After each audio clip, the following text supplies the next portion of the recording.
आज अच्छे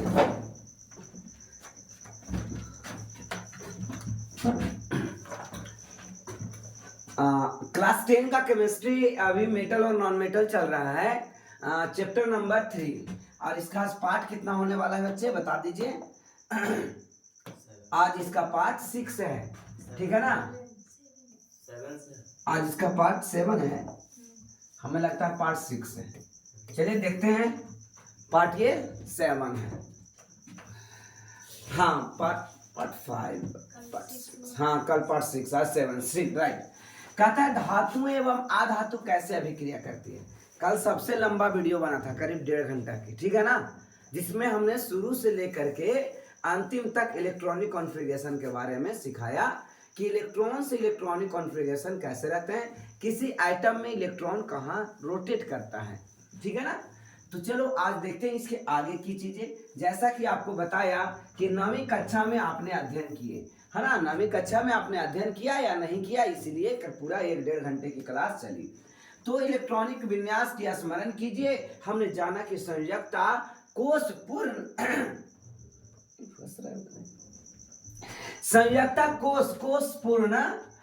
होने के कारण उत्कृष्ट गैस की रासायनिक अभिक्रिया बहुत कम होती है। जैसे लेते हैं नियॉन, क्या बच्चे, नियॉन का इलेक्ट्रॉन नंबर कितना होता है बेटा, 10 होता है ना। और देखिएगा 1s2 2s2 2p6, यानी फर्स्ट सेल में 2 इलेक्ट्रॉन और सेकेंड सेल में 8 इलेक्ट्रॉन, है ना। और संयोजकता क्या होता है, संयोजकता क्या होता है, इस बात को समझिए कि अगर इलेक्ट्रॉन जो ये अंतिम में 8 होना चाहता है, अंतिम में कितना होना चाहता है, 8, अंतिम में 8 होना चाहता है, ठीक है। तो ये देखिए ऑलरेडी अंतिम में क्या है, 8 है। ये अंतिम में क्या है, 8 है। ये अंतिम में क्या है, 8 शर्मा रहा है। ये अंतिम में क्या है, 8 है। अब ये यहाँ अंतिम में 8 है, बताइए तो लेगा या देगा 8 होने के लिए, तो कुछ भी नहीं करेगा, ना तो ये ले सकता है और ना दे सकता है। जैसे पिछले क्लास में थोड़ी सी छूट गई थी, उसको आप देख लो, जिसके आउटर सेल में यानी अंतिम में या तो 1 हो, 2 हो या 3 हो, तो उसको मेटल कहा जाएगा। क्या कहा जाएगा, मेटल कहा जाएगा। और 4 5 6 7 8 उसको क्या कहा जाएगा, नॉन मेटल। 2 एक्सेप्शन में था, हीलियम और हाइड्रोजन, वो दोनों अंतिम में आपको 2 ही आता है, 8 मतलब 2 आता है, 1 या 2 आता है, फिर भी वो क्या है, नॉन मेटल है, ठीक है ना। तो ये तो आउटर सेल की कहानी हो गई, इससे तो पता चल गया कि ये नॉन मेटल है। अंतिम में 8 आ गया तो इस कैटेगरी में आया, और इसमें आ गया तो क्या ये नॉन मेटल है, यानी अधातु है। यहां तक तो क्लियर है। यहाँ पे एक बात ये समझनी है, संयोजकता क्या होती है, यानी वैलेंसी क्या होता है। तो अगर मान लिया जाए 2 है, 7 है और यहाँ 6 है, और 7 नहीं 8, 2 है, 8 है और 6 है।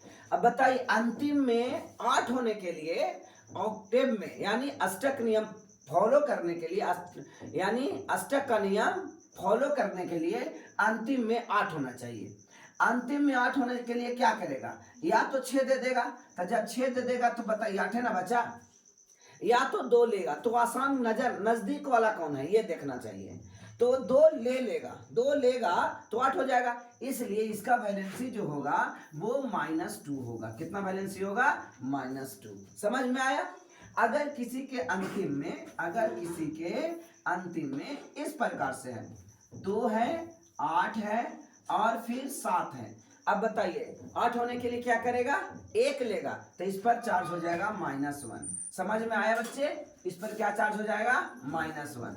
ठीक उसी प्रकार से और आगे की बातें देखी जाए कि अगर अंतिम में 2 8 1 है, अब 8 होने के लिए क्या चाहिए बताइए, 1 दे देगा तो 8 हो जाएगा ना, या तो 7 लेगा तो भी 8 यहाँ हो जाएगा, और 1 दे देगा तो ये वाला 8 हो जाएगा। तो आसान कौन है, 1 देना, इसलिए इस पर प्लस चार्ज होगा। क्या चार्ज होगा, +1।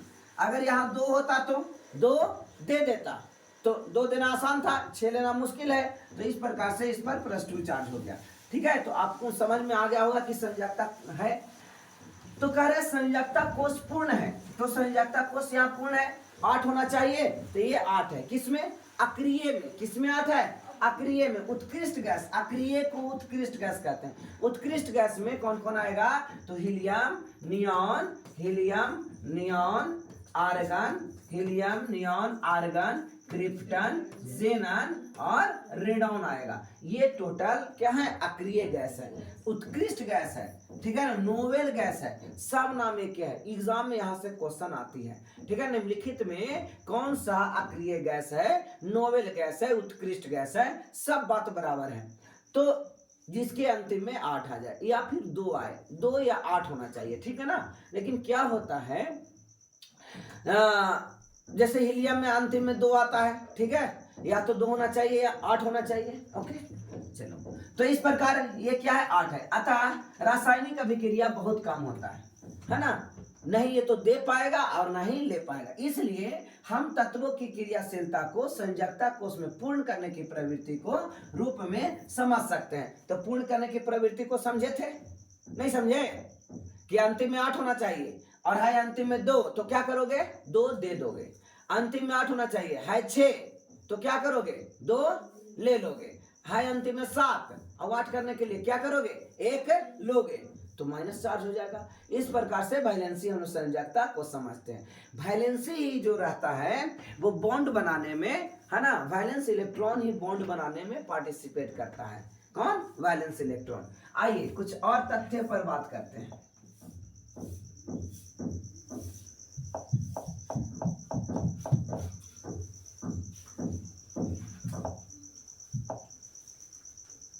ठीक है बच्चे, कहाँ गया यार, क्या डिलीट दूसरा हो गया क्या?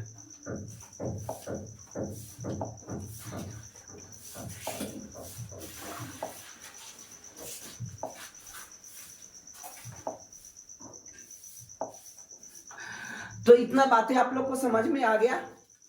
ये इतना बातें समझ में आ गया? बोलिए। चलो आगे बढ़ते हैं, समझिएगा बात को इस प्रकार से।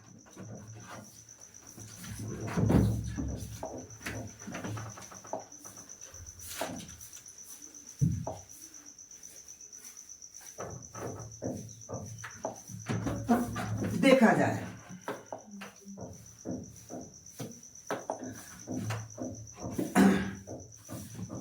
एक मैं लेता हूं सोडियम।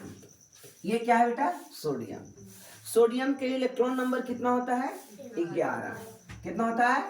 11। और एक लेते हैं क्लोरीन। क्लोरीन के इलेक्ट्रॉन नंबर कितना होता है? 17। ठीक है बेटे, अब इसका इलेक्ट्रॉनिक कॉन्फ़िगरेशन लिखोगे 1s2 2s2 2p6 3s1।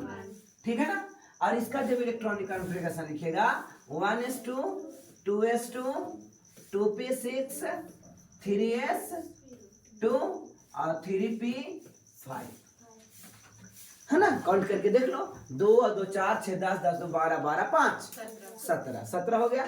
2 और 2 4 6 10 और 1 11, यानी कि इसके पास पहला कक्षा में 2 इलेक्ट्रॉन है, इसके पास दूसरा कक्षा में 8 इलेक्ट्रॉन है और तीसरा कक्षा में 1 इलेक्ट्रॉन है।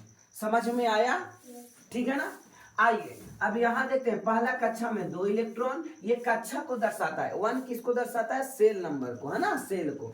तो पहला कक्षा में 2 इलेक्ट्रॉन और ये दूसरा कक्षा में 8 इलेक्ट्रॉन और तीसरा कक्षा में बेटे 7 इलेक्ट्रॉन। समझे? आइए अब हम कुछ और डिटेल समझने की कोशिश करते हैं। ठीक है, टाइम तो लगती है बट आपको समझ में आनी चाहिए। ठीक है ना बेटे, ये हो गया फर्स्ट सेल, ये हो गया सेकेंड सेल और ये हो गया थर्ड सेल। ठीक है बेटे, यहाँ पे इसको ही बनाते हैं, first cell second cell. First cell को के से डिनोट करते हैं, ये सब याद है चीजें। फर्स्ट सेल को किससे डिनोट किया जाता है? तो फर्स्ट सेल को किससे डिनोट करते हैं बताइए? के से। तो पहला सेल में कितना इलेक्ट्रॉन है? 2, तो हमने 2 इलेक्ट्रॉन दिया। बोलो कोई डाउट? बोलोगे सर नो डाउट। फिर आगे दूसरा में कितना है? 8, तो दूसरा ये है ना, इसको में 8 देते हैं। 1 2 3 4 5 6 7 8। ठीक है ना बेटा। दूसरा में कितना हुआ 8 और तीसरा में कितना है 1 है। चलो 1 दे दिए तीसरा में। ठीक है ना, सभी को कोई दिक्कत नहीं, समझ में आ गया। यहाँ पे लिखिए पहला में कितना 2, पहला में कितना 2, दूसरा में कितना 8, 1 2 3 4 5 6 7 8 और कितना है यहाँ पे 7 इलेक्ट्रॉन। चलिए देखते हैं 1 2 3 4 5 6 7 7 हो गया, 7 हो गया ना। अब यहाँ पे क्या होता है, इसको पूरा करने के लिए कि एक देना पड़ेगा, इसको पूरा करने के लिए एक बोलो बोलो एक देना पड़ेगा। क्या समझ में आया? 8 होना है यहाँ पे अंतिम में, अंतिम जब भी निकाल देंगे तो अंतिम बचाइए।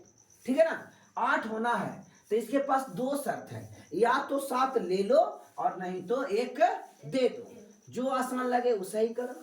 यहाँ पे 8 होना है, कितना होना है बच्चे 8। क्या करोगे 1 ले लोगे या 7 दोगे तो आसान जो है, तो आसान क्या है 1 ले लेना। ठीक है ना। अब इस प्रकार से सोडियम में ये प्रवृत्ति बनी कि सोडियम, जो सोडियम है बेटा उस पर +1 चार्ज होगा। कब? ये इलेक्ट्रॉन दे देगा, समझे? ये इलेक्ट्रॉन क्या करेगा दे देगा। अब बताइए इसके अंतिम में तो 8 को रह गया कि नहीं रह गया? अब आइए इस क्लोरीन में 1 की कमी थी, 7 था अंतिम में, 7 चाहे तो दे देगा ना तो 1 ले लेगा, तो आसान इसके लिए क्या है 1 ले लेना। 1 लेगा तो अंतिम में 8 हो जाएगा, तो ये अष्टक पूरा हो गया। अष्टक इसलिए पूरा होता है अस्थायी होने के लिए, है ना, अस्टेबल होने के लिए। एग्जाम में क्वेश्चन आए अष्टक क्यों पूरा करता है, तो अष्टक इसलिए पूरा करता है अस्टेबल होने के लिए। समझ में आ रहा है बच्चे? अस्टेबल होने के लिए क्या करता है ये अष्टक पूरा करता है। ठीक है ना। अब जैसे ही क्लोरीन 1 इलेक्ट्रॉन दूसरा कोई से ले लिया तो यहाँ -1 चार्ज आ जाएगा। क्या आएगा वैलेंसी? बोलो -1। क्या आएगा वैलेंसी? -1। अब NM+1 और Cl-1 ये दोनों आपस में जुड़ करके आयनिक बॉन्ड बनाए। क्या बनाए? आयनिक बॉन्ड, और NaCl फार्मूला जनरेट हो गया। समझे? आयनिक बंधन बना। ये क्या बना बच्चे? आयनिक बंधन हुआ। ठीक है ना। आयनिक बॉन्ड, आयनिक बंधन, या इसको एक और नाम से जाना जाता है इलेक्ट्रोवैलेंट बॉन्ड, वैद्युत अभिक्रिया। ठीक है ना। तो ये समझ में आया, इलेक्ट्रोवैलेंट बॉन्ड ये बनाता है, आयनिक बॉन्ड बनाता है। ठीक है ना, समझ में आया? बोलिए क्या बनाया? आयनिक बॉन्ड बनाया। बोलो क्या बनाया? Ionic bond. Ionic bond clear है ना। ये आयनिक बॉन्ड कैसे बनाता है क्लियर हो गया। अब आप समझिए कि बॉन्ड बनाने में कौन पार्टिसिपेट करता है, तो बॉन्ड बनाने में अंतिम कक्षा के इलेक्ट्रॉन पार्टिसिपेट करता है। बॉन्ड बनाने में कौन पार्टिसिपेट करता है? अंतिम कक्षा के इलेक्ट्रॉन। जैसे ये तो ज्यों कहते हो बैठल रह गया, कोई काम आया इसका? नहीं काम आया। इस सब का कोई के काम आया? नहीं आया। इसमें काम आया, यही तो हेर फेर करा दिया ना। तो अब ये इलेक्ट्रॉन उठ करके कहां चला गया? यहां चला गया। अब ये इलेक्ट्रॉन उठ करके जैसे ही बेटा यहां आ गया, जैसे ही ये इलेक्ट्रॉन उठ करके यहां आ गया, अब इसके पास कितना वैलेंसी हो गई? -1। इसके दे दिया ये इलेक्ट्रॉन तो +1 और ये ले लिया तो -1। अब ये दोनों आयनिक बंधन बना करके, बॉन्ड बना करके NaCl का फॉर्म कर देते हैं। तो NaCl सहसंयोजी बंधन नहीं है ना। समझ में आ रहा है? NaCl सहसंयोजी बंधन नहीं है, यानी कोवैलेंट बॉन्ड नहीं है। आई होप आपको अभी समझ में नहीं आ रहा होगा कि क्या बोल के निकल दिए सहसंयोजी बंधन। तो है कौन सा सहसंयोजी बंधन? तो अभी नहीं, वो चौथा चैप्टर में पढ़नी है। अभी आयनिक बॉन्ड पढ़ लेते हैं तीसरा चैप्टर में, और चौथा चैप्टर में पढ़ेंगे। ठीक है ना, सहसंयोजी बंधन यानी कोवैलेंट बॉन्ड। यहाँ इलेक्ट्रोवैलेंट बॉन्ड पढ़ लिया। ठीक है ना। आइए अब और देखने की कोशिश करते हैं बच्चे। अब क्या करो, हमें ना एक और फॉर्मूला लिखना है। क्या लिखना है? MgCl2 लिखना है। MgCl2 MgCl2 मैग्नीशियम 2 गो है ना। मैग्नीशियम क्या गो है? का तो मैग्नीशियम 2 गो है, एक है ना मैग्नीशियम। मैग्नीशियम क्या गो है? एक है। इसके पास अंतिम में कितने इलेक्ट्रॉन हो? अब अंतिम में जो इलेक्ट्रॉन होता है उसे वैलेंस इलेक्ट्रॉन बोलते हैं। अंतिम कक्षा में जो इलेक्ट्रॉन होता है ऐसे इलेक्ट्रॉन वैलेंस इलेक्ट्रॉन कहलाता है। कल हमने बतलाया था, है ना। जैसा कि आप देखो अंतिम में कितना इलेक्ट्रॉन इसमें है? अंतिम में इसमें 1 इलेक्ट्रॉन है और इसमें अंतिम में 7 इलेक्ट्रॉन है। अब अंतिम में इलेक्ट्रॉन निकालने के लिए कहोगे सर सबके निकालना पड़ेगा क्या, है ना। तो बिल्कुल नहीं निकालना पड़ेगा, बहुत आसान तरीका है। पहला ग्रुप में जितने एलिमेंट है सब के अंतिम में 1 रहता है ना। Hydrogen, lithium, sodium, potassium, rubidium, caesium, francium. पहला ग्रुप में जितने भी होते हैं उसके अंतिम में hydrogen, lithium, sodium, potassium, rubidium, caesium और फ्रांसियम, ये सब के अंतिम में 1 रहता है। और 7वां ग्रुप में कौन था? Fluorine, fluorine, chlorine, bromine, iodine और स्टैटिन, ये सब के अंतिम में 7 रहता है। छठा जैसे हो गया ऑक्सीजन, सल्फर, सिलीनियम, टेरुलियम और पोलोनियम, ये अंतिम में 6 होता है। Nitrogen, phosphorus, arsenic, antimony, bismuth, ये अंतिम में कितना होता है बेटा? अंतिम में 5 होता है। 5वां ग्रुप है ना। चौथा में कार्बन, सिलिकॉन, जर्मेनियम, टीन और लीड, पीबी, ये अंतिम में 4 होता है। तीसरा बोरॉन, एल्युमिनियम, गैलियम, इंडियम और थैलियम, ये अंतिम में 3 होगा। फिर beryllium, magnesium, calcium, strontium, barium और रेडियम, ये अंतिम में 2 होता है ना। अगर आपको जितने लोगों का ग्रुप याद होगा एक बार ग्रुप याद कीजिए, पूरा केमिस्ट्री में मजा कीजिए। वैलेंसी याद कीजिए, पूरा केमिस्ट्री में मजा कीजिए। और ये दोनों याद नहीं आता, खाली आप कथा सुनिए, है ना। आपको केमिस्ट्री समझ में नहीं आ सकता है, ना आपको फार्मूला लिखने आएगा और ना केमिकल रिएक्शन लिखने आएगा। तो पहला, दूसरा, तीसरा चैप्टर तो केमिकल रिएक्शन से भरा हुआ है ना। और चौथा चैप्टर में बॉन्ड से भरा हुआ है। तो आपको ये पीरियोडिक टेबल याद होना चाहिए। यानी पीरियोडिक टेबल से कई फायदा है। आपको एटॉमिक नंबर, मास नंबर नहीं याद रहेगा चलेगा। मान लिया जाए आपको मास नंबर याद नहीं रहते, मास नंबर इसका, एटॉमिक नंबर नहीं याद है कि इसका 12 होता है, तो इलेक्ट्रॉनिक नंबर याद रहता है। मास नंबर, इलेक्ट्रॉनिक नंबर यानी कि एटॉमिक नंबर, तो आप कहते हैं 12 और निकालते 1s2, 2s2, 2p6, 3s1 ऐसे करके बनाते। और डायरेक्ट अगर आपको याद है कि दूसरा ग्रुप में है तो जरूरत नहीं है जरूरत क्या है ना, उसकी जरूरत नहीं है। अगर आपको ये याद है तो इसके पास अंतिम कक्षा में 2 इलेक्ट्रॉन है बेटे। कितने इलेक्ट्रॉन है बोलो एक बार? अंतिम कक्षा में 2 इलेक्ट्रॉन है। अंतिम कक्षा में इसके पास 2 इलेक्ट्रॉन है, क्योंकि ये दूसरा ग्रुप का एलिमेंट है। ये कौन ग्रुप का एलिमेंट है? सेकेंड ग्रुप का एलिमेंट है। तो अंतिम कक्षा में इसके पास 2 इलेक्ट्रॉन है। आइए अगला क्या है बेटा? क्लोरीन। क्लोरीन के अंतिम कक्षा में कितने इलेक्ट्रॉन है? 7 है। 6 है का तो fluorine, chlorine, bromine, iodine, statin 7 होता है ना। 7वां ग्रुप का एलिमेंट है। क्या चला गया? 7वां ग्रुप में कौन कौन था? फ्लोरीन, क्लोरीन, ब्रोमीन, आयोडीन और स्टैटिन, ये सब के अंतिम कक्षा में 7 इलेक्ट्रॉन होता है। तो आइए मैं लेता हूं क्लोरीन को। किसको? क्लोरीन को। तो क्लोरीन और 2 क्लोरीन है ना, तो आपको 2 क्लोरीन देना है। हमने 2 क्लोरीन दिया।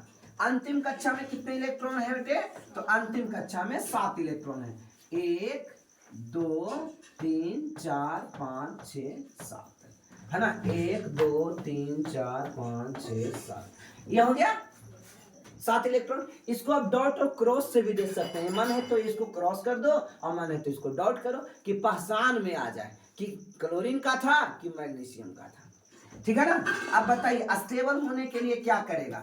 स्टेबल होने के लिए मैग्नीशियम के पास 2 इलेक्ट्रॉन है अंतिम कक्षा में। बताइए, मैं निकालता हूं फिर से कि आपको और बेहतर समझ में आए।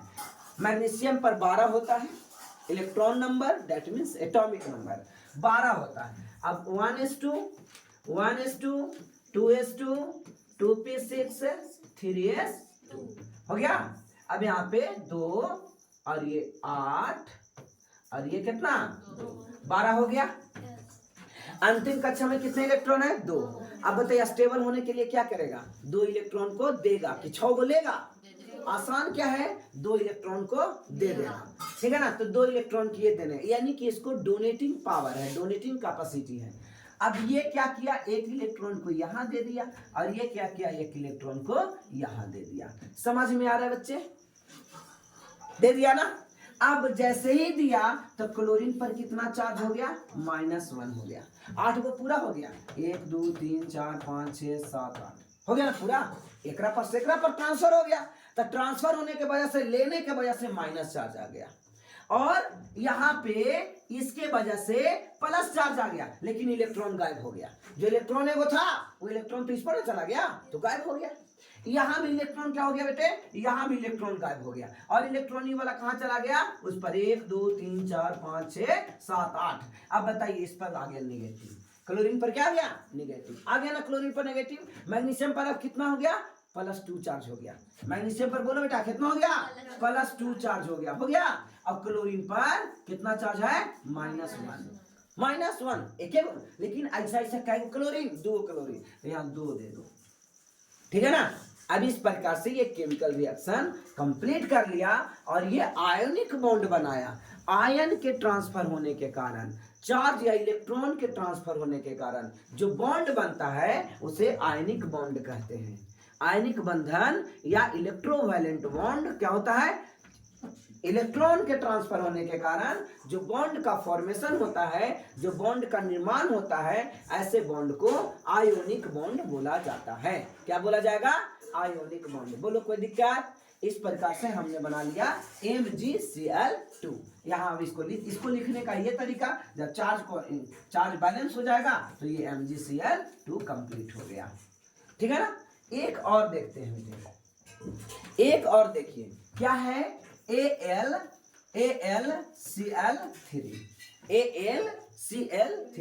यानी एल्यूमिनियम, और क्लोरीन का है, क्लोरीन 3 गो है, क्लोरीन का है 3 गो। आप देख सकते हो, तो एल्यूमिनियम पर कितना वैलेंस इलेक्ट्रॉन होगा, 3 वैलेंस इलेक्ट्रॉन होगा। बोलो बेटा समझ में आया, कितना वैलेंस इलेक्ट्रॉन होगा, 3 होता है ना। एल्यूमिनियम तीसरा ग्रुप में है, ठीक है ना, तो इसके पास 3, और इसके पास कितना होंगे, 7 होंगे। क्लोरीन के पास कितना, बोलो, क्लोरीन के पास 7 होगा, ठीक है ना बेटे, क्लोरीन के पास 7 होगा। आइए 7 दे दिए। अब ये क्या करेगा, बताइए थोड़ा। अब ये एक ऐसा काम करेगा, ये अब बताइए, इसके अंतिम में 3 है, तो क्या करना है, इसको 5 लेना है कि 3 देना है, 3 देना है, तो 3 दे देगा। तो एगो एकरा दिया, कहा कि एगो तुम भी ले लो भाई, तोरे पास कमी है, एगो तुम भी ले लो, ले लिया। और जैसे ही लिया तो इसके पास हो गया कितना, इसके पास हो गया 8 इलेक्ट्रॉन कंप्लीट, लेकिन उसके वजह से एक माइनस आ गया। और यहाँ पे एल्यूमिनियम के पास +3 आ गया, 3 आ गया ना, एक प्लस इसके कारण, एक प्लस इसके कारण, एक प्लस इसके कारण। अब क्लोरीन ऐसा कै गो बन गया, 3 गो, है ना। यहाँ भी चार्ज बैलेंस 1, और यहाँ भी इस प्रकार से कितना 1। अब ऐसा कै गो एल्यूमिनियम पर +3 चार्ज, और क्लोरीन -1 चार्ज, लेकिन 3 गो। इस प्रकार से लिखा गया AlCl3। ये कैसा इलेक्ट्रॉन मतलब बॉन्ड हो गया, है ना, बताइए। इलेक्ट्रोवैलेंट बॉन्ड, कौन सा बॉन्ड, इलेक्ट्रोवैलेंट बॉन्ड। इंग्लिश में बोलेंगे आयनिक बंधन। क्या बोलेंगे, आयनिक बंधन। क्या हुआ, समझ में आ रहा है बच्चे, इलेक्ट्रोवैलेंट बॉन्ड या आयनिक बंधन, इलेक्ट्रोवैलेंट बॉन्ड या आयनिक बंधन, ठीक है। समझ में आया कि इधर से उधर निकल गया, नहीं ना निकला।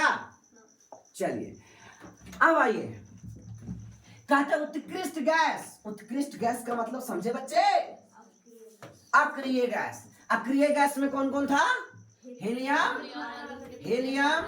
नियॉन, आर्गन, क्रिप्टन, ज़ेनॉन, है ना, और रेडॉन। जितना बार बोलते हैं, जितना बार लिखते हैं, हर बार आपको बोलना है, ठीक है ना, और आपको याद रखनी है। कितनों आपको 100% भी याद हो गया है, फिर भी उसको याद कीजिए, ठीक है ना। एग्जाम में आपको द्वारा याद किया ये साथ जाएगा, और दूसरा कोई फेयर हुआ नहीं जाएगा, सिर्फ और सिर्फ याद किया हुआ।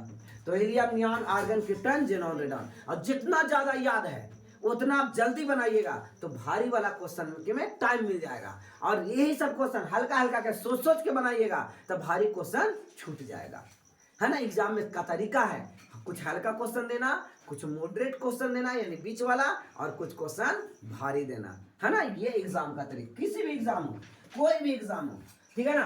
तो कहते हैं उत्कृष्ट गैस, समझ में आ गया। उत्कृष्ट गैस, उत्कृष्ट गैस को नोबेल गैस भी बोला जाता है, अक्रिय गैस भी बोला जाता है, और ये मोनो एटॉमिक गैस होते हैं, यानी एक परमाणविक गैस होते हैं। सारे गैस द्विपरमाणविक होते हैं ना। लेकिन इसमें जितने भी गैसेस हैं ये all guys have diatomic molecules formed.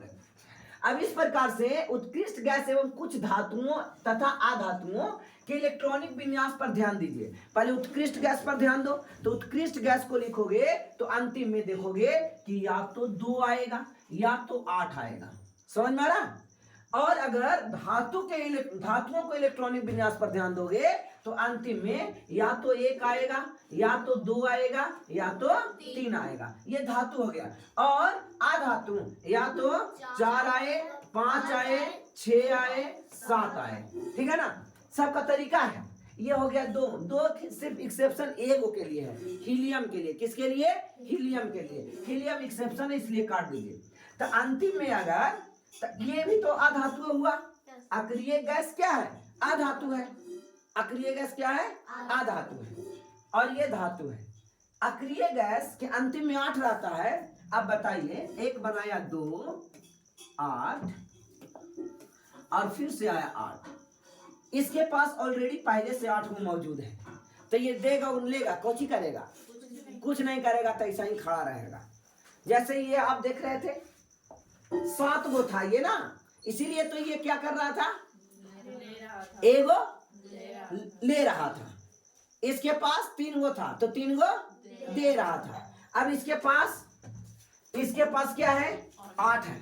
ये देगा कि लेगा? न देगा और ना लेगा। तो इस प्रकार से इससे संबंधित कोई फार्मूला आप नहीं देख सकते, क्योंकि ये केमिकल रिएक्शन में पार्टिसिपेट नहीं करता है, क्योंकि ऑलरेडी स्टेबल है। स्टेबल होने का मजा है कि ये रिएक्शन नहीं करेगा। समझ में आए बच्चे? तो बोलो, क्लियर हो गया? धातु के अंतिम में कितना होगा? 1 2 3।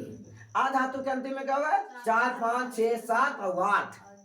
8 भी। और उत्कृष्ट गैस, नोबेल गैस, है ना, उसके अंतिम में क्या होगा? 8।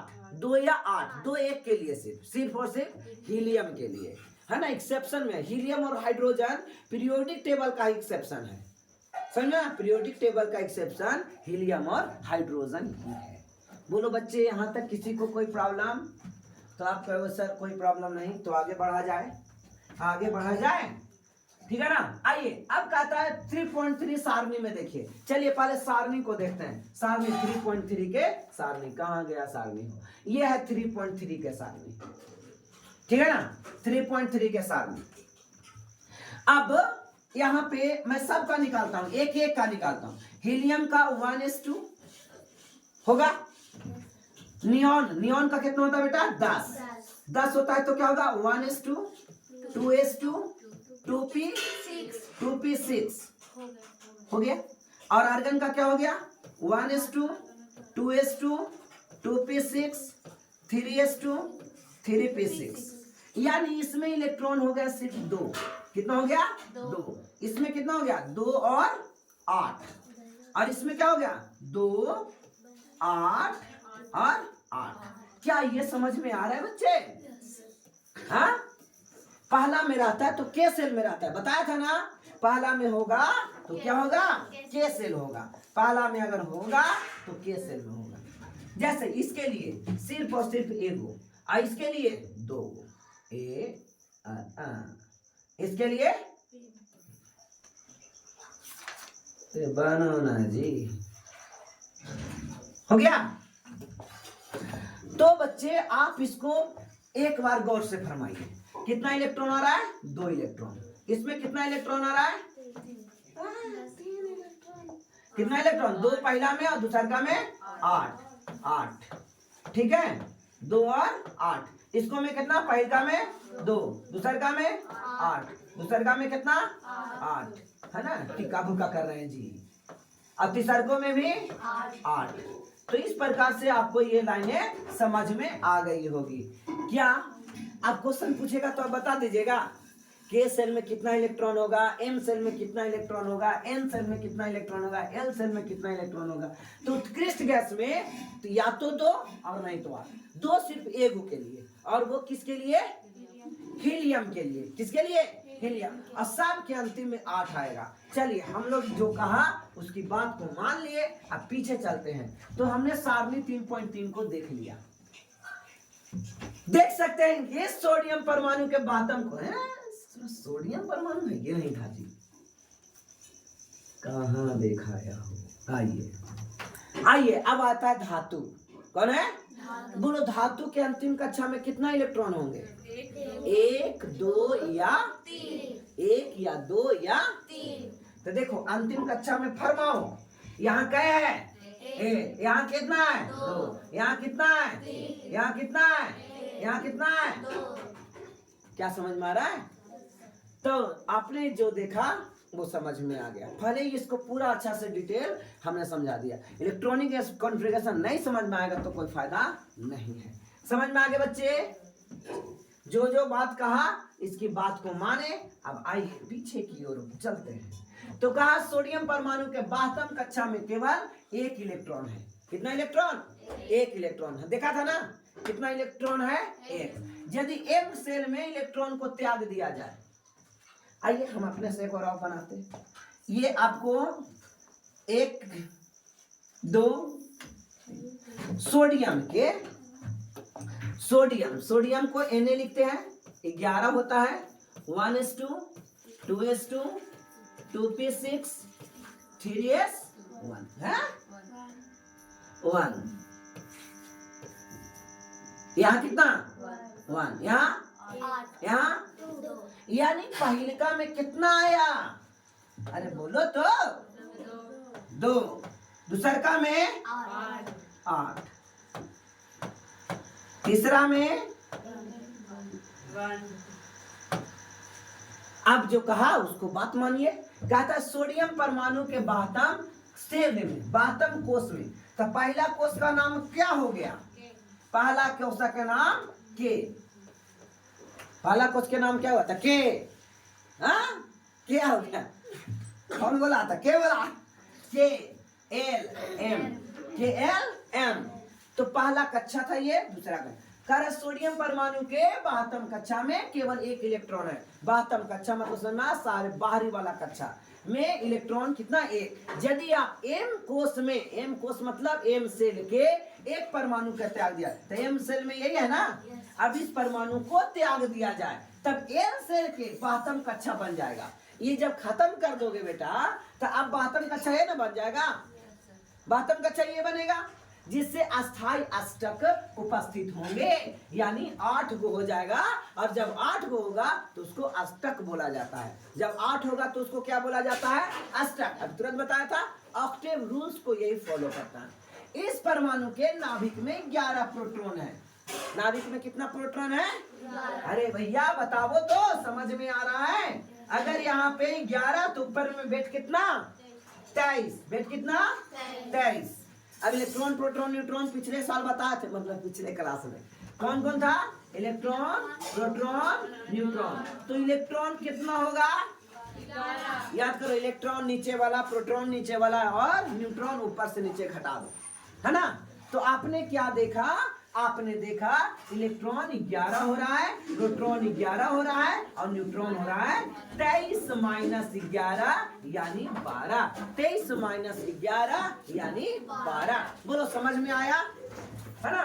तो कह रहा है, अब देखो क्या कहता है कि हमारे पास इलेक्ट्रॉन प्रोटॉन न्यूट्रॉन होती है, इसको बोलते हैं मौलिक कण। क्या बोलते हैं? मौलिक कण। क्या बोलेंगे? मौलिक कण। याद रखिएगा, फंडामेंटल पार्टिकल। आएगा क्वेश्चन फंडामेंटल पार्टिकल कौन है, तो आप बताइएगा इलेक्ट्रॉन, प्रोटॉन, न्यूट्रॉन। बहुत वीवीआई क्वेश्चन में ये बताया अभी, ठीक है ना, नॉर्मल है लेकिन आप भूल ही जाइएगा कि निम्नलिखित में कौन सा फंडामेंटल कण है, मौलिक कण है। तो मौलिक कण कौन कौन है, इलेक्ट्रॉन, प्रोटॉन, न्यूट्रॉन। तो आएगा क्वेश्चन निम्नलिखित में कौन सा मौलिक कण नहीं है, तो इलेक्ट्रॉन प्रोटॉन दे देगा, आएगा कुछ डाल देगा तो नहीं रहेगा, समझ में आया ना।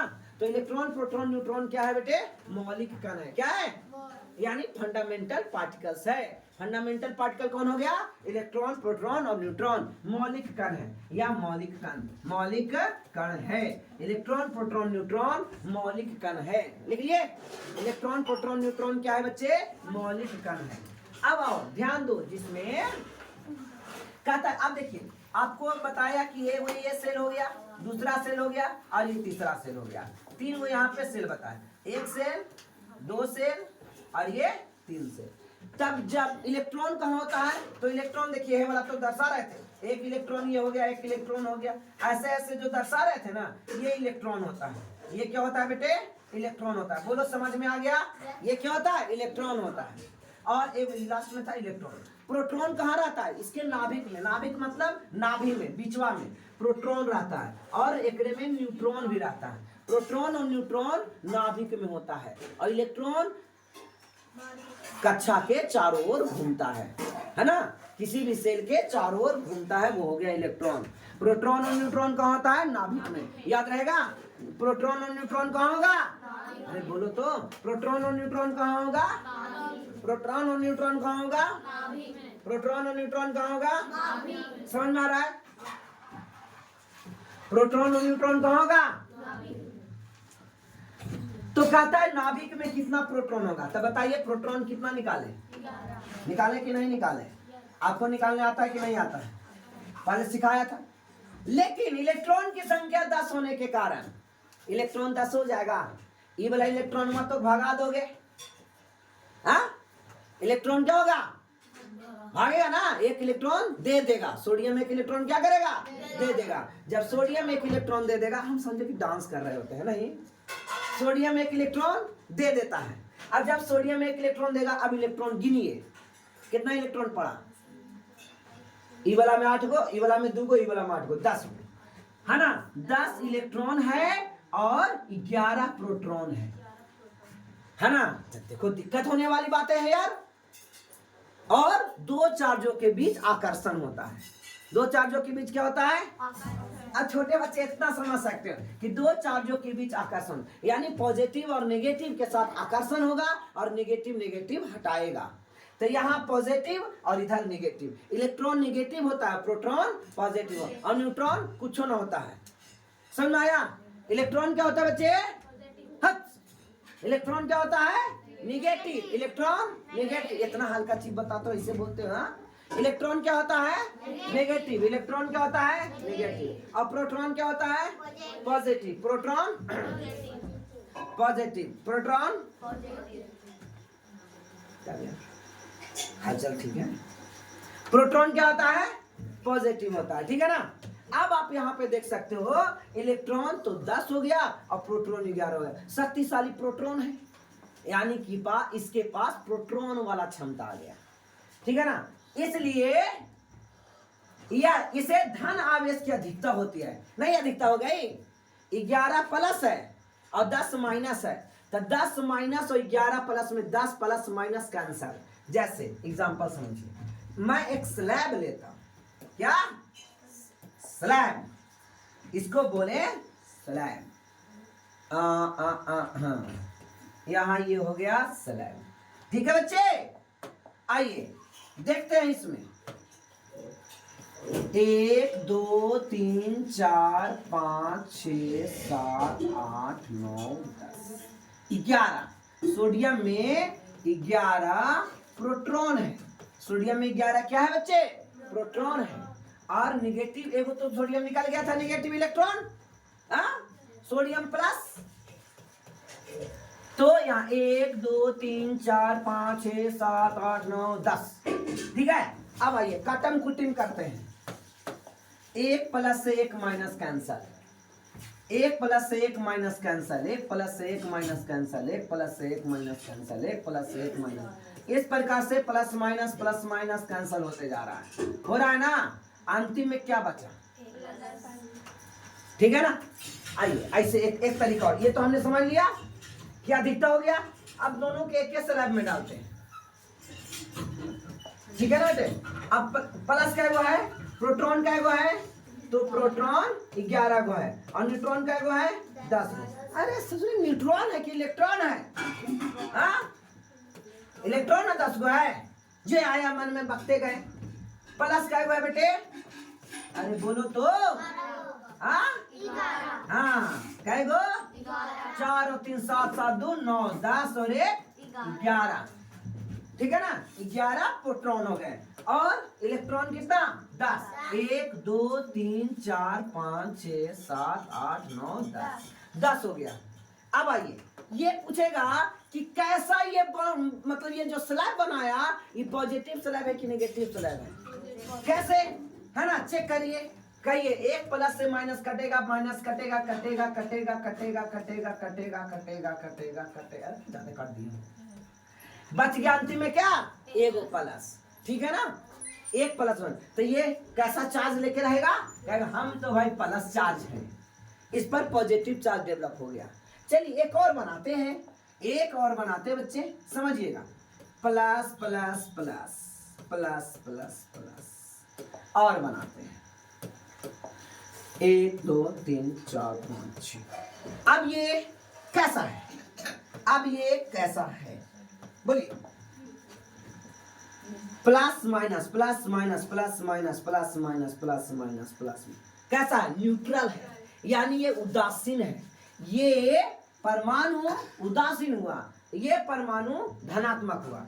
अगर कभी कभी प्रोटॉन की संख्या कम जाए, प्रोटॉन की संख्या क्या हो जाए, कम जाए, यानी कोई इलेक्ट्रॉन ले लेता है दूसरा कोई से, इलेक्ट्रॉन दूसरा कोई से क्या करता है, ले लेता है। अब इस केसेस में इलेक्ट्रॉन जब लेता है तो इलेक्ट्रॉन की अधिकता हो जाती है ना, तो ये नेगेटिव वाला हो जाएगा। क्या हो जाएगा, नेगेटिव वाला। क्यों होगा, समझ में आया। तो ये न्यूट्रल का बनता है, पॉजिटिव का बनता है, नेगेटिव का बनता है, ये आपको समझ में आ गया।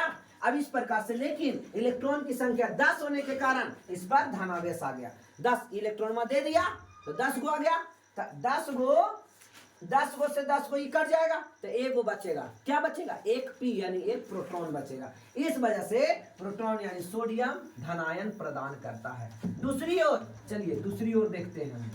दूसरी ओर क्लोरीन के 12वीं कक्षा में 7 इलेक्ट्रॉन है ना, 7 इलेक्ट्रॉन। पहले बताया कि क्लोरीन के 12वीं कक्षा में 7 इलेक्ट्रॉन है। जब 7 इलेक्ट्रॉन है तो एक इलेक्ट्रॉन वो ले लेगा, इलेक्ट्रॉन को क्या लेगा। चलिए इसको देखते हैं और डिटेल्स।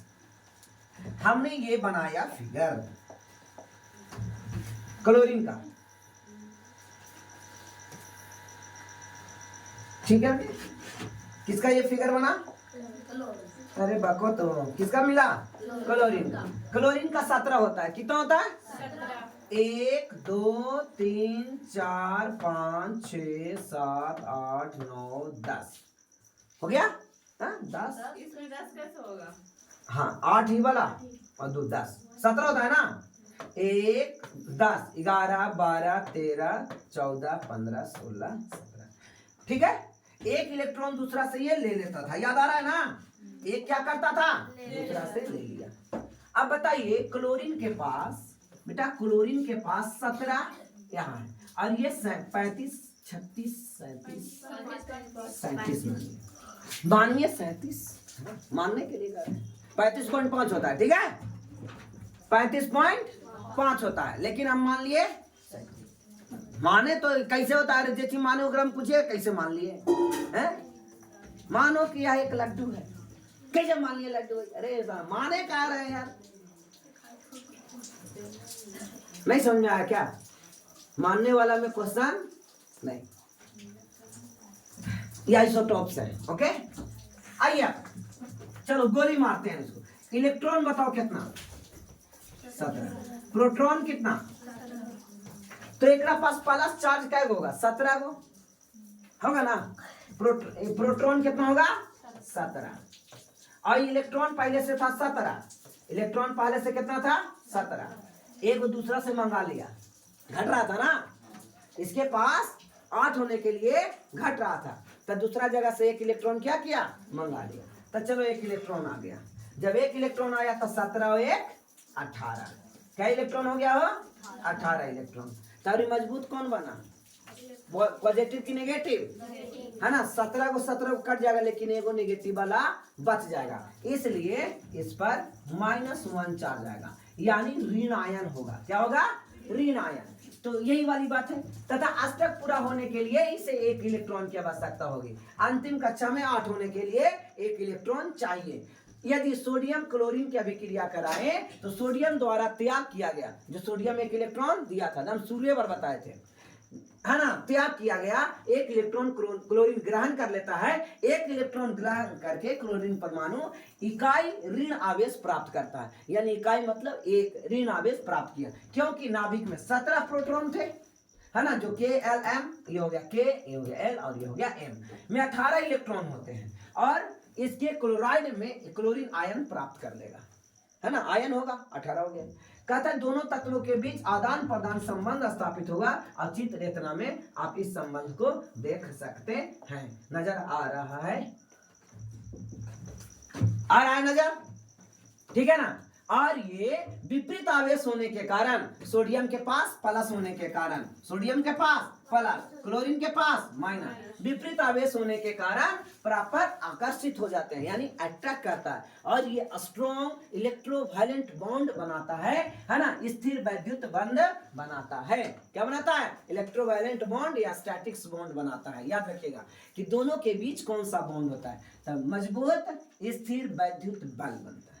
सोडियम क्लोराइड NaCl बन गया, इस दोनों मिला के क्या बन गया, सोडियम। कुछ इसी प्रकार से हमने बनाया था कि सोडियम के पास एक इलेक्ट्रॉन लास्ट में, और इसके पास 7 इलेक्ट्रॉन। 8 होने के लिए एक पर चल जाएगा, तो ये पूरा कंप्लीटली 8 हो जाएगा, लेकिन ये खत्म त्याग देने से एक प्लस आ गया, और ले लेने से माइनस आया।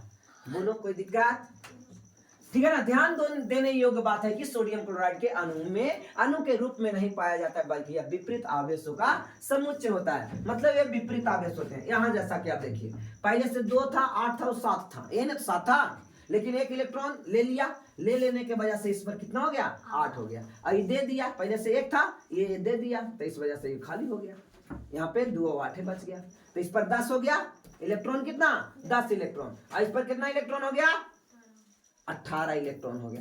तो 18 इलेक्ट्रॉन हो जाने से अक्रिय गैस बन गया, अक्रिय गैस भी, ये भी अक्रिय बच गया। ये नियॉन जैसा हो गया। नियॉन के इलेक्ट्रॉन नंबर कितना होता था, बोलो 10 होता था, तो 10 हो गया कि नहीं। और ये किसके जैसा बन गया, आर्गन के जैसा। आर्गन के 18 होता था, है ना। तो सारे चाहते हैं कि हम स्टेबल हो जाएं, और स्टेबल होने के लिए अक्रिय गैस जैसा ट्रीट करने लगता है, नोबेल अक्रिस्ट गैस जैसा होता है, ठीक है ना। अब इस प्रकार से अब एक आयनिक यौगिक को देखेंगे मैग्नीशियम क्लोराइड के चित्र में। मैग्नीशियम, कौन, मैग्नीशियम। मैग्नीशियम क्या करेगा बेटे, 2 इलेक्ट्रॉन को दे देगा, 2 इलेक्ट्रॉन को क्या करेगा, दे देगा, 2 इलेक्ट्रॉन को दे देगा, इसलिए इस पर +2 चार्ज आ गया, ठीक है ना। अब एल्युमिनियम क्या होगा, तो एल्युमिनियम 3 इलेक्ट्रॉन को दे देगा। कितना इलेक्ट्रॉन को देगा, 3 इलेक्ट्रॉन। ये इलेक्ट्रॉन का सिंबल है E-, और यहाँ पे चार्ज हो जाएगा। और क्लोरीन क्या करेगा, क्लोरीन 1 इलेक्ट्रॉन ओकरा से चुरा लेगा, है ना, 1 इलेक्ट्रॉन चुराएगा, तब ये हो गया -1 या माइनस। जब याद करो, देखो क्या नजर आ रहा है, यहां से ऑक्सीजन को लिखते हैं। ऑक्सीजन 2 इलेक्ट्रॉन लेता है और बनाता है O2-, होता है ना, ऑक्सीजन पर -2 वैलेंसी। तो बच्चे आप इसको गौर से देखो, क्या देखना है, जब प्लस होगा तो उसी के तरफ होगा, और जब माइनस होगा तो एन होगा। काहे कि ये दे दिया और ये लिया, समझ आ रहा ना। कंफ्यूजन अगर हो जाए तो उसका भी एक मेथड है, बहुत बढ़िया तरीका है कि इसको कैसे समझा जाए। कि चलिए, तो आपको मैं एक और थ्योरी देता हूं, छोटा सा। ये थ्योरी है इलेक्ट्रॉन प्रोटॉन निकालने का तरीका, जब ये चार्ज पार्टिकल्स हो। क्या हो, चार्ज पार्टिकल। आइए देखते हैं, जब कोई पॉजिटिव चार्ज हो, कोई एक तत्व X है, कोई एक तत्व X है, जिसका परमाणु संख्या Z है, और एटॉमिक नंबर A है, और चार्ज प्लस में Y है। चार्ज प्लस में y है। जैसे एग्जांपल लेते हैं बेटे, एग्जांपल में एल्यूमिनियम, एल्यूमिनियम के जेड के जगह पर कितना लिखे? 13। सब कोई के नहीं बोलते, मुंह में दही जम गया। एक के जगह पर कितना लिख दिए? 13 दूना 26 और 1 बताइए, इतना मतलब आसान? हाँ, घर में कुछ नहीं पढ़ो तो यह याद रहेगा, इतना ढंग से पढ़ाते हैं।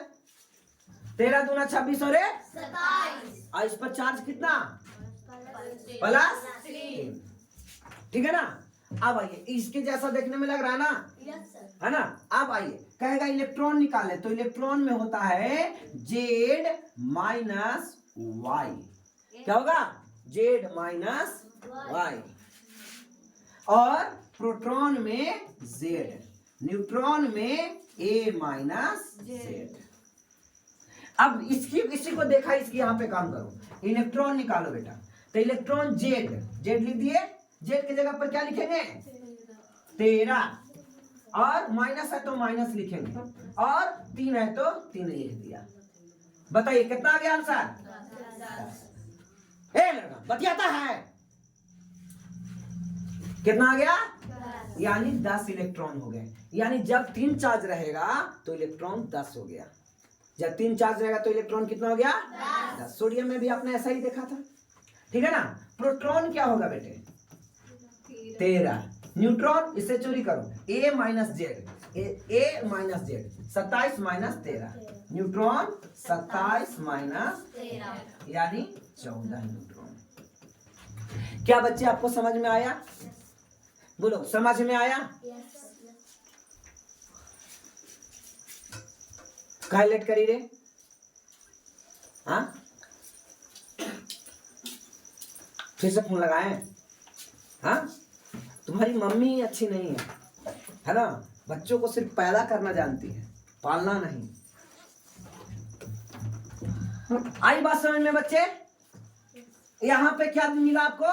इलेक्ट्रॉन 10, प्रोटॉन 13 और न्यूट्रॉन 14। समझ में आया? आइए अब आगे सीखते हैं। अगर ये पॉजिटिव हो तब, अभी सॉरी नेगेटिव हो तब, तो नेगेटिव रहता है साइन, कोई एक एक्स होगा, या उसके पास भी जेड होगा। क्या होगा बच्चे? जेड होगा, और इसके पास ए होगा, और यहाँ पे माइनस में वाई होगा, क्योंकि माइनस वाला लेना है। जैसे कि एग्जांपल फास्फोरस, फास्फोरस में ए के जगह पर कितना? 15, यहाँ पे कितना? 31, और यहाँ पे कितना? -3। फास्फोरस पर -3 होता है, ठीक है।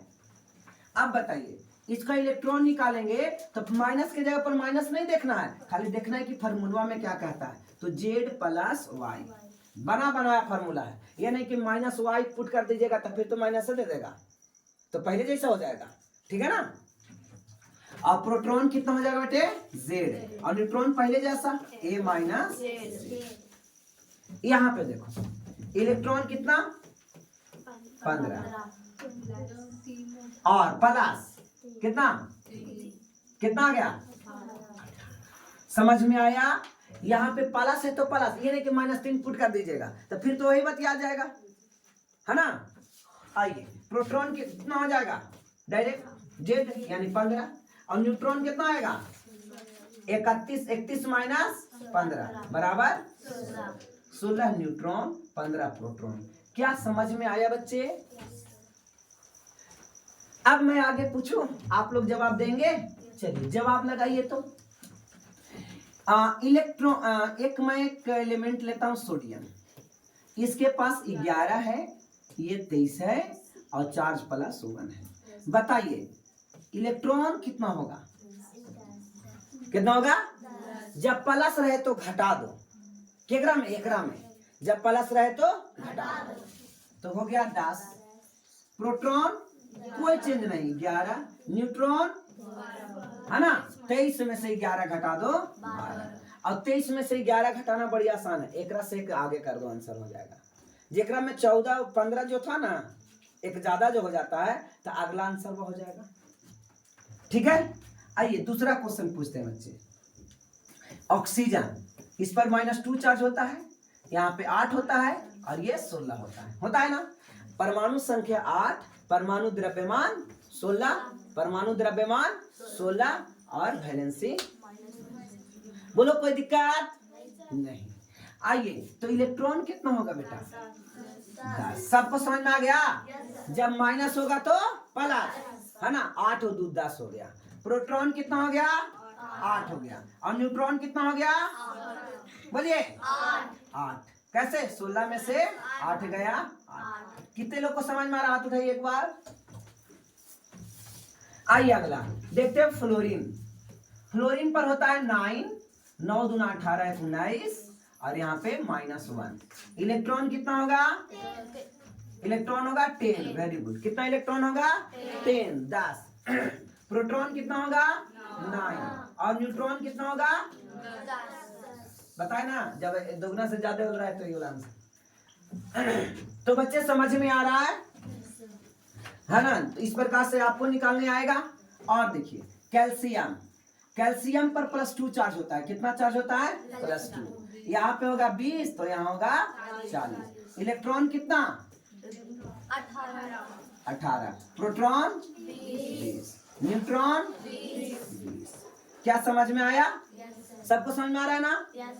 और लेते हैं आयरन, Fe +3 चार्ज, ठीक है ना। 26, 56, ठीक है। आइए तो देखें, इलेक्ट्रॉन कितना? 23। प्रोटॉन कितना? 26।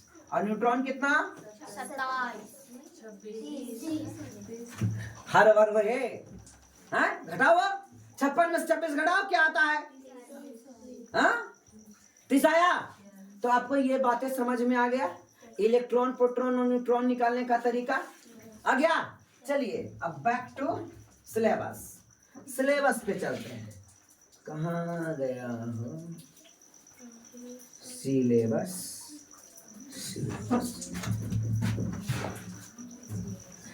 आइए मैं इसको फिर से बनाता हूं, समझने की कोशिश करो बेटा। बताइए इस पर कितना होगा? इस पर चार्ज है? बोले इस पर चार्ज है?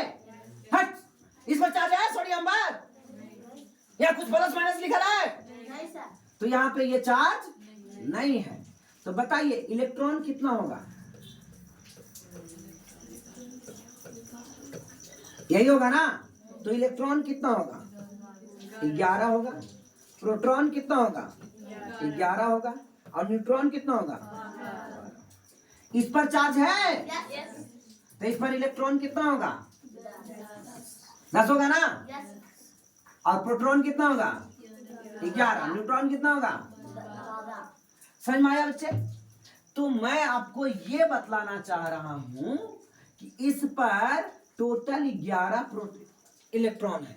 कितने इलेक्ट्रॉन है? 11। और इस पर कितना इलेक्ट्रॉन है? 10। और इस पर कितना इलेक्ट्रॉन है? 1। ये क्या ना इलेक्ट्रॉन। तो n ने भी 11 और n ने भी 11, बराबर हो गया। अगर कोई बच्चा गलती से दे देता इधर इलेक्ट्रॉन दे देता, तो इलेक्ट्रॉन इधर नहीं देता। अरे क्या ना देगा? गलती से दे दिया तो चेक कर लेंगे। इस सोडियम में 11 इलेक्ट्रॉन और ये 12, टोटल इधर क्या इलेक्ट्रॉन हो गया? 12 इलेक्ट्रॉन। और यहाँ पे सिर्फ और सिर्फ 10 इलेक्ट्रॉन। तो ये बराबर हो पाया नहीं ना, तो ये गलत हो गया। आइए इस बात को भी समझते हैं।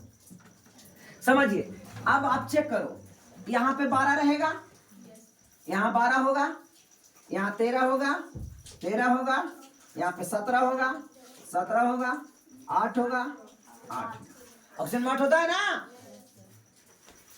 बताइए आप, ऑक्सीजन इस पर कितना इलेक्ट्रॉन? Very good, 12 electron. इस पर कितना इलेक्ट्रॉन? जब प्लस रहे तो घटा दो, तो 12 में से 2 गया 10। ये कितना? इस पर कितना? 10। ये कितना? और ये कितना? 10। जब माइनस है तो बढ़ेगा ना जी। 17 है। ये कितना? और ये कितना? 8 और 2 10। अब आप देखो इधर में कितना है? ये हो गया 12, ये है 10 और 2 12, बराबर हो गया। ये देखो कितना? 8 और 2 10, इधर भी 10। समझ में आ रहा है? समझ में आ रहा है ये? अब कल का होमवर्क है आपके लिए, कल का होमवर्क 1 से लेकर के हाइड्रोजन से लेकर के 20 तक, कैल्शियम तक सबको लिखना है। कैसे लिखेंगे? तो हाइड्रोजन लिखोगे, यहाँ पे एक एसिड डैश दोगे, और हाइड्रोजन आयन होता है, प्लस चार्ज होता है, एक इलेक्ट्रॉन डोनेट करता है, ठीक है ना। उसके बाद लिखेंगे हीलियम। हीलियम ना डोनेट करता है और ना कुछ करता है, ये पहले से बैलेंस्ड है, ठीक है। आइए अब हीलियम के बाद कौन आएगा? लिथियम। लिथियम के पास 3 होता है ना, तो Li+1 चार्ज और माइनस। और फिर उसके बाद बेरिलियम। बेरिलियम के पास कितना चार्ज होता है? बोलिए, चार्ज कितना होता है? 4। बेरिलियम चार्ज कैसे पता? ग्रुप नंबर से। बेरिलियम का ग्रुप कितना है? 2। तो बेरिलियम +2, और यहाँ पे क्या देंगे बच्चे? 2 इलेक्ट्रॉन देंगे ना। ऐसे ही बढ़ते बढ़ते आपको आगे जाना है। जो एक्सेप्शन में आएगा नियॉन। नियॉन में कितना होता है? 8। 10 होता है ये ना इलेक्ट्रॉन देगा और ना इलेक्ट्रॉन लेगा, क्योंकि इसके आउटर सेल में कितने इलेक्ट्रॉन है? तो इसके आउटर सेल में 8 इलेक्ट्रॉन। 8 जो रहता है ना देगा ना लेगा, समझ में आ रहा ना। तो यहां से लेकर के आपको कैल्शियम तक के पूरा का पूरा लिख करके आना है, ठीक है ना। और एक आध गो और बता देते हैं, एक आध गो और देख लो। जैसे क्या फास्फोरस। फास्फोरस पर, तो फास्फोरस क्या करता है? ये 3 इलेक्ट्रॉन को लेता है, 3 इलेक्ट्रॉन को लेता है और P-3 बनाता है। नहीं तो माइनस वाला रहेगा ना, जो माइनस वाला रहेगा इधर प्लस देना है, अब प्लस वाला रहेगा तो प्लस उधर देना है, यानी इलेक्ट्रॉन उधर देना है। जैसे कैल्शियम लिखना है, तो कैल्शियम पर प्लस चार्ज होता है, कितना? +2 चार्ज होता है, तो इलेक्ट्रॉन किधर दिया जाएगा? तभी ना सही होगा। यहाँ कैल्शियम पर 20 इलेक्ट्रॉन, यहाँ कैल्शियम पर 18 इलेक्ट्रॉन, 20 में से 2 गया 18 और ये हो गया 2। समझ में कितने लोग को आ रहा है? हाथ उठाइए। ठीक है, तो आज का क्लास बस इतना ही करते हैं, बच्चे समझ में आएगा। तो इस प्रकार से धातुओं का हस्तांतरण करके धनायन और ऋणायन का नाम बता दिया। तो ये हो गया, इस यौगिक को आयनिक यौगिक या वैद्युत संयोजन यौगिक कहते हैं, है ना। आयनिक यौगिक मतलब आयनिक बॉन्ड, आयनिक कंपाउंड या वैद्युत संयोजन यौगिक, संयोजक यौगिक, यानी इलेक्ट्रोवायलेंट बॉन्ड या इलेक्ट्रोवायलेंट कंपाउंड कहा जाता है। क्या कहा जाता है? इलेक्ट्रोवायलेंट कंपाउंड कहा जाता है, ठीक है ना। तो इस प्रकार से आपको हमने यहां तक के बता दिया। अब कल देखेंगे 3.1, ठीक है ना। 3.1 कल देखेंगे आयनिक यौगिकों का गुणधर्म, क्या क्या उसका कैरेक्टरिस्टिक्स होता है। गुणधर्म को इंग्लिश में बोला जाता है कैरेक्टरिस्टिक्स, और कैरेक्टर नहीं बोले, कैरेक्टर मतलब उसका विचार होता है ना, अभिव्यक्ति।